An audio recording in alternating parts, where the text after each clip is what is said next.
जेमन कीबोर्ड्स को वायलिन को ओना को दो फैमिली मेंबर खन के इन चेद आकाना माने जतो रकम जागे मेना रू दाड़ेया मेनदें ताले निया ऑक्टो रे जहां सिंगर को रकाब करना माने होयतो आम लेकान उमेर रे जहां को मेना को होयतो ओलो पड़ा करना सेरेंजा को सेरेंजा आदो नोआ चर्चाओ माने रे बाधक अनाट को जहाना की सेटेर जे चर्चा रे प्रैक्टिस दኝ होयतो जहाना ओलो पड़ा नो रे जांगे करना उनका केम बुझ कदा जहाना नो रे माने जहाना ओना रे माने असुविधा है जो करा है जे आमा चर्चा रे से ओलो पड़ा रे कट तो उनका तो लाइफ रे एडी गान के उनका बाधा हजू गया मेखाना पारम के निजरा दिल दाड़े दो एकदम हां ठीक तो उना मिटन मुश्किल जिनिस कना कि आम पढ़ाव तुलिते आम आमा हॉबी से आर मिटन आमुकाम खुशी आ ओनाम साब इदी दाड़ेया और इन आशा कि जतो हर के ओना कोराई दी दरकार इना खान आको माने मिसेंते दिल दाड़े ᱧᱟᱢᱚᱜᱼᱟ तो चेष्टा लखान में जतो गानोआ ओना गिन लेया है बांग दो बेपाते नोआ ñeloक कना तो जहां तिना सिंगर को मेना को होयतो सेरेन से जे बेसी होयतो मने लावेर ना आदो नवा धारा दो कटिक को मेना आरकी नोंका हो ñel ओलो पड़ा दे बागी दा नोआ क्षेत्र उका लका भाबते नोआ टेकाव गना टेकल हुई आरकी जुदीम लई को तो जुदी लेया तो पढ़ा दो मेन जिनिस कना मानांग आम जहां लेकाते एक्चुअली पढ़ाटा माने एटलीस्ट कॉलेज बांखान हायर स्टडीज कटी टच दो दरकार एकदम तो पढ़ा मांग कंप्लीट करते आम जदी म्यूजिक लाइन से आमा जहां के हॉबी कना ओदारम चला खान माने मिड रकम आरो रेस्पेक्ट हजुआ ओना गे एकदम आयमा साराव आमा दिस उद्देश खातिर अच्छा ताहले की आर मटांग सेरेन हुईआ ठीक गया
दिसम दालन इंगिल मनया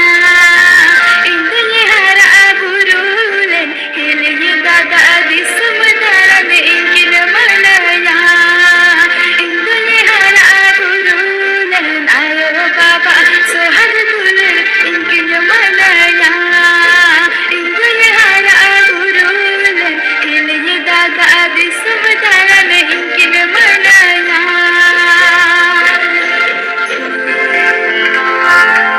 ᱟᱹᱰᱤ ᱢᱚᱡᱽ ᱥᱮᱨᱮᱧ ᱟᱲᱟᱝ ᱨᱟᱦᱟ ᱢᱩᱪᱟᱹᱫ ᱱᱟ ᱟᱵᱚ ᱚᱠᱛᱚ ᱦᱚᱸ ᱪᱟᱵᱟ ᱦᱮᱡ ᱮᱱᱟ ᱟᱫᱚ ᱚᱠᱛᱚ ᱵᱟᱹᱱᱩᱜ ᱜᱮᱭᱟ ᱛᱮᱦᱮᱧ ᱫᱚ ᱵᱤᱫᱟᱹᱭ ᱦᱟᱛᱟᱣ ᱦᱩᱭᱩᱜ ᱛᱟᱵᱚᱱ ᱜᱮᱭᱟ ᱱᱚᱣᱟ ᱫᱩᱨᱫᱚᱨᱥᱚᱱ ᱟᱠᱷᱲᱟ ᱥᱟᱱᱛᱟᱲᱤ ᱟᱠᱷᱲᱟ ᱥᱮᱴᱮᱨ ᱠᱟᱛᱮ ᱟᱭᱢᱟ ᱥᱟᱨᱦᱟᱣ ᱟᱯᱮ ᱥᱟᱱᱟᱢ ᱠᱚ ᱛᱮᱦᱮᱧ ᱫᱚ ᱵᱤᱫᱟᱹᱭ ᱦᱟᱛᱟᱣ ᱜᱮᱭᱟ ᱢᱟ ᱮᱱᱠᱷᱟᱱ ᱛᱮᱦᱮᱧ ᱞᱮᱠᱟ ᱫᱚ